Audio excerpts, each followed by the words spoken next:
Before I call the honourable member for Longman, I remind the House that this is the honourable member's first speech, and I ask the House to extend to her the usual courtesies. I call the member for Longman. Thank you, Mr Deputy Speaker.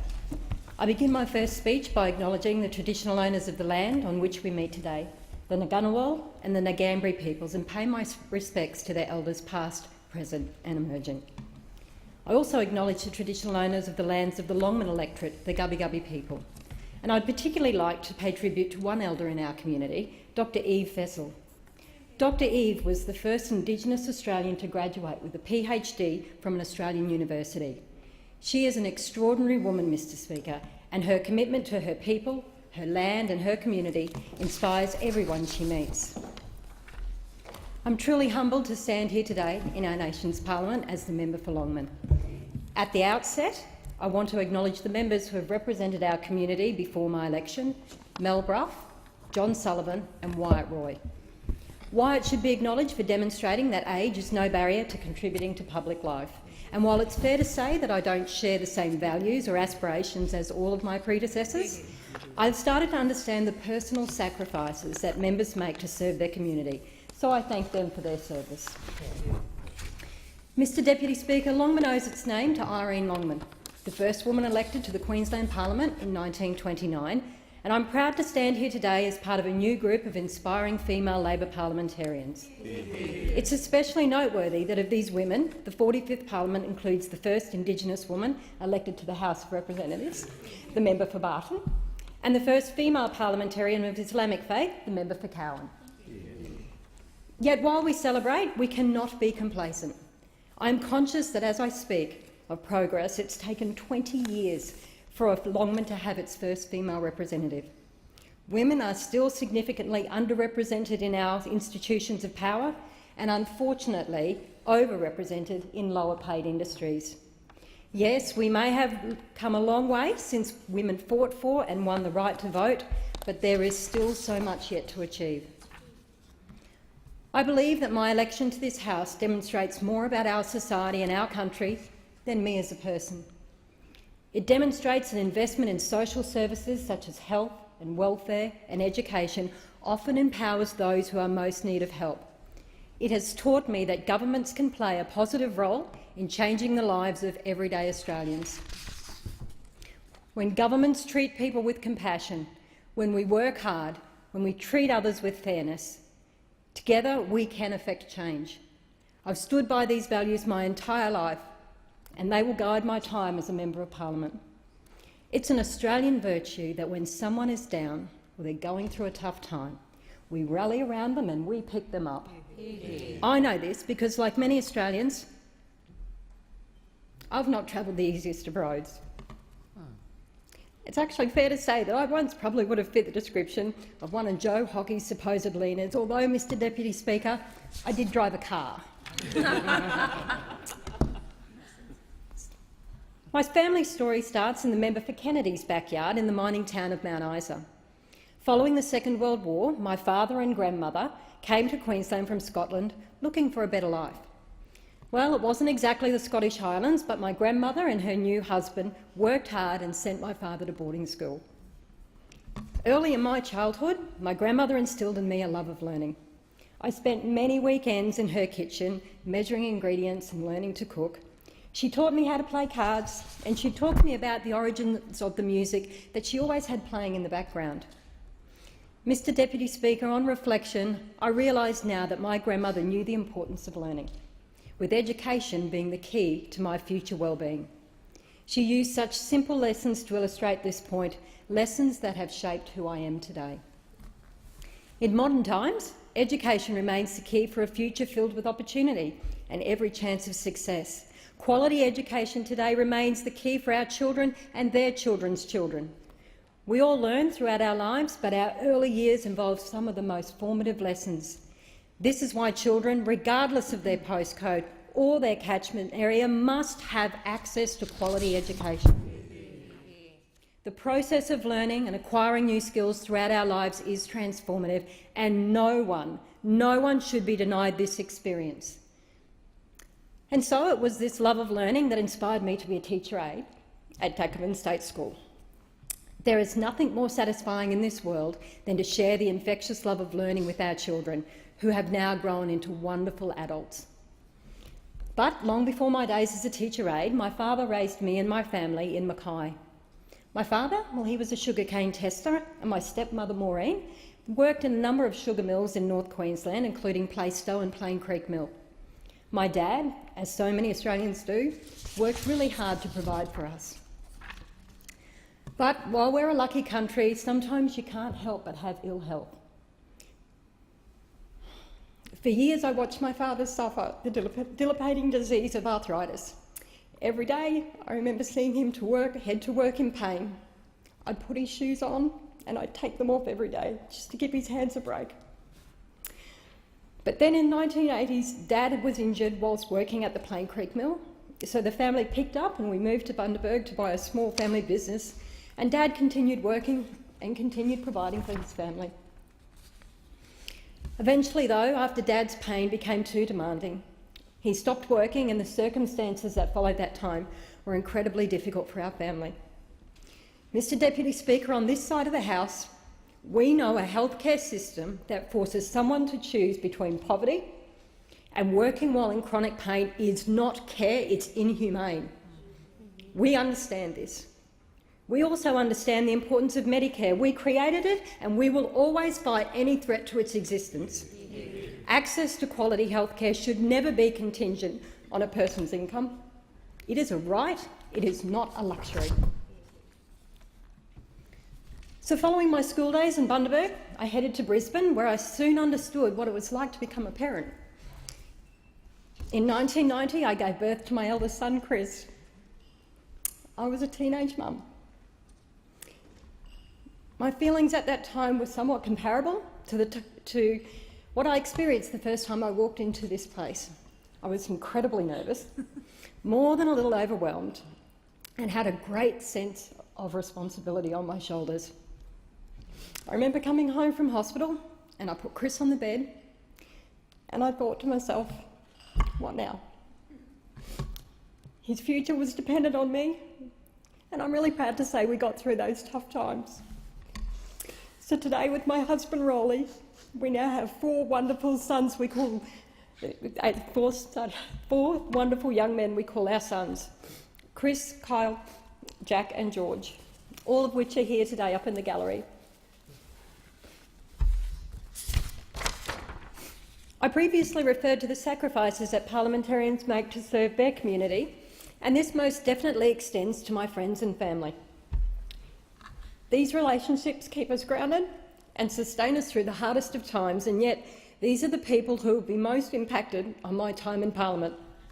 To my good friends Troy and Anne, to Mark and Mel, to Lenore and Andrew, thank you for keeping me grounded and being there when I've needed you most. Mr Deputy Speaker, from the outset I realised my possible election to this House would impact on my family, and so in writing a letter to each of my children, I explained I was likely to miss some football games. I'd not be there as often to help them so much with homework, and I would frequently repeat the same questions. Most of these would be relating to technology. As my staff know very, very well, technology and I have a very difficult relationship. But what I also told my boys was that Parliament provided me with an opportunity to help create a better future for them and for others like them. Boys, I want you to know this purpose. The possibility of shaping your futures and the futures of others is what drives me. I will always honour those commitments I made to you, although you might indulge me if I'll make a few minor changes. Chris, please keep sending me text messages. I love them, but equally consider that sending late-night messages to ask if I'm still awake causes stress and anxiety, so more detail will go a long way. Kyle, our agreement to reserve 30 minutes of uninterrupted time 7 days a week from 6 till 6:30 a.m. is heartwarming. However, I appreciate you telling me in advance if you don't need to talk. I really love you, but I really love an extra 30 minutes of sleep too if you don't need to talk. George, yes mate, I'll promise the Nutrigrain will continue to be on the weekly shopping list. I'll also make sure it's placed somewhere where you can visibly see it, because I just can't help you look for it at 5 a.m. when I'm in Canberra. And Jack, my temperature gauge, my compass, when I'm uncertain about things. You never ask for anything, but that is special in and of itself. Please never stop challenging my views, and never stop reminding me of the grey in what is often my very black and white world. Mr Deputy Speaker, those of us who are parents understand the innate instinct to fight against the unfair treatment of our children. So today, while I stand here incredibly proud to be a member of Parliament, I carry a sense of disillusionment that our laws treat the love of one son inferior to that of his brothers. Discrimination against vulnerable minorities should never be a point of national debate. Its mere existence should be the cause for immediate action. For me, this matter is deeply personal, but the issue, it affects many, many Australians. So I'll take this opportunity today to read into the public record that, regardless of the outcome, the holding of a plebiscite is deeply offensive to the LGBTI Australians, and it's deeply insulting to those who love them. I will always be a person who stands against discrimination in all its permutations, and in doing so, I stand in solidarity with my son and the LGBTI community. Mr Deputy Speaker, I'm sure many members in this place claim that their electorate is the most beautiful and unique of all 150 electorates, but that's because you haven't been to Longman yet. Aspirational people and young families are now calling Longman home, just like I did nearly 30 years ago. They're coming to live, they're coming to work. They're coming to grow their small businesses and to study, raise their families, and of course they're coming to retire. From the pristine Promestone Passage and the beaches of Bribie to the bush of Belthorpe and the parklands of Burpengary, we are really lucky to call Longman home. Nestled in the Moreton Bay region, we're a community of communities, each town with individual characteristics and different aspirations. But like any region, we face challenges that cannot be resolved in the short term.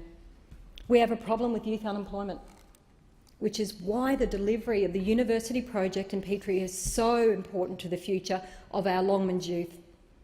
But even more concerning is we own the unwanted statistic of having one of the highest suicide rates in the country.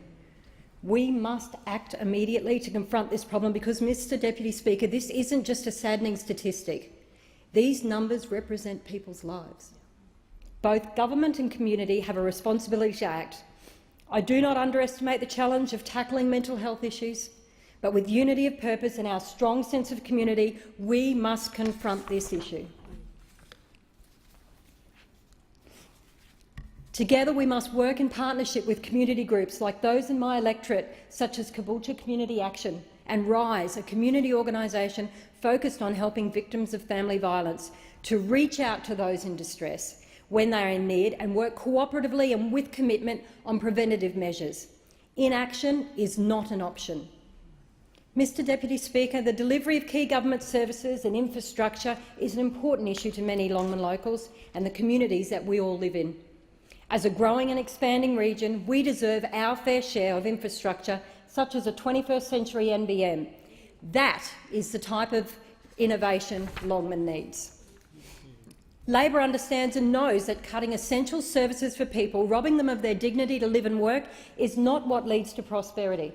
What leads to prosperity, or at least the realistic pursuit, is secure employment, the stable delivery of key government services, and infrastructure that enables Australians to build a future for themselves and their family.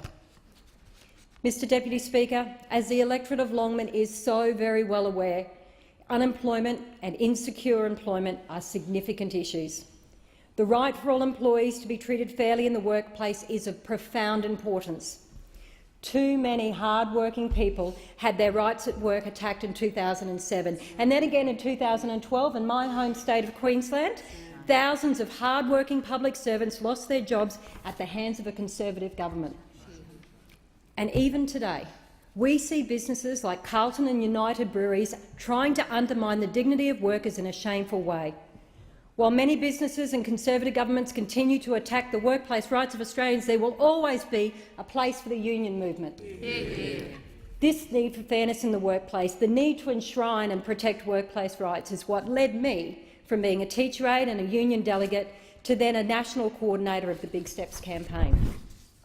Unions remain just as relevant today as they did when they fought for annual leave, when they fought for 8-hour working days, for superannuation and penalty rates. Although, Mr Deputy Speaker, on that last matter, that fight isn't over yet. Without the union movement, many of our basic workplace rights to which workers are entitled would not exist. Too many see these rights as a privilege or an inconvenience, and they are not. I particularly want to thank my union, United Voice, and the branch leadership, especially Gary Bullock and Sharon Caddy, for its support and friendship. Our union represents thousands of the lowest paid workers in this country, in industries often dominated by women. We understand, for example, that early childhood educators are not babysitters. They are the educators of the social and economic future of our country. They are educating our children, and I will continue to fight alongside these workers for the professional recognition they deserve. And that's why I was really proud that the first function that I attended as a newly elected member was at an early childhood service. Mr Deputy Speaker, it's important to acknowledge that my election to this parliament was a collective effort. We ran a grassroots campaign, inspired and powered by branch members and volunteers. We worked hard, united, and it's fair to say there was nothing left in the tank at the end of each night. It's probably equally as fair to say that I may not be on everyone's Christmas card list this year, but not one of them complained, or at least not to my face anyway.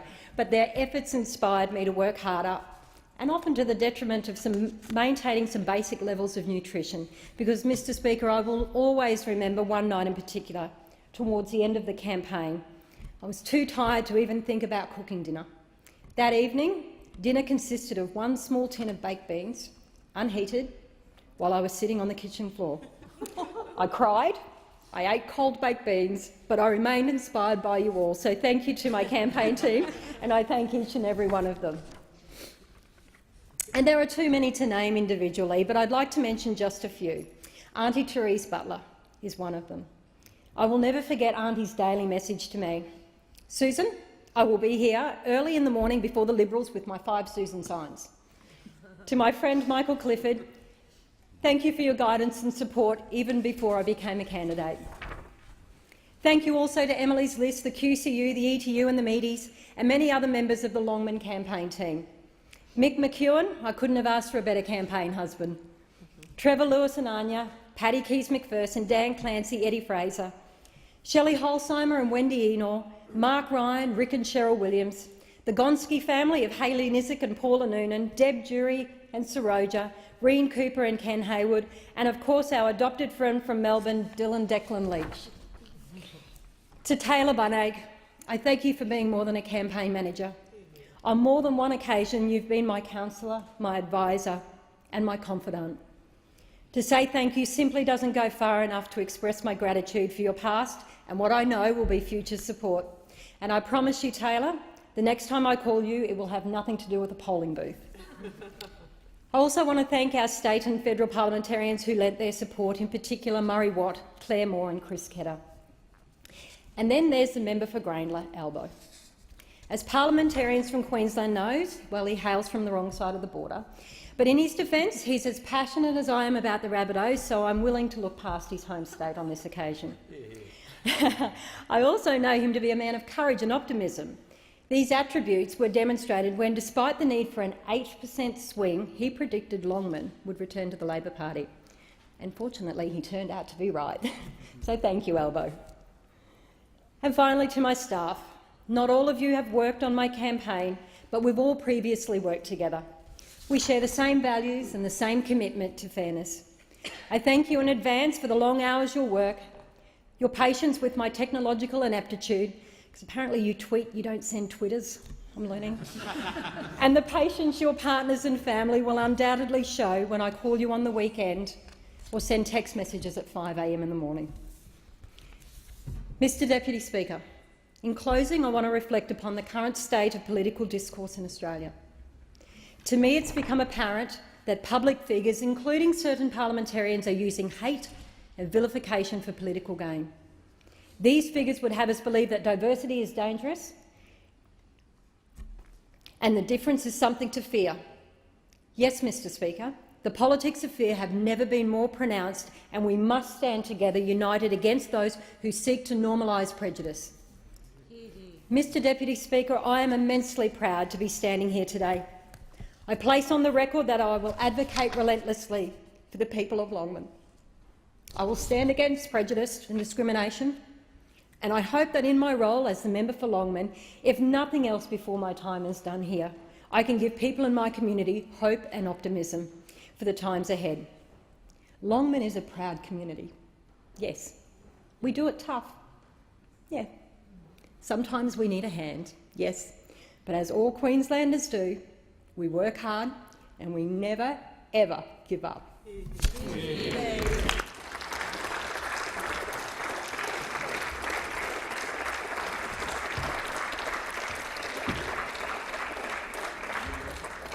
I thank the honourable member. I call the Minister for Justice.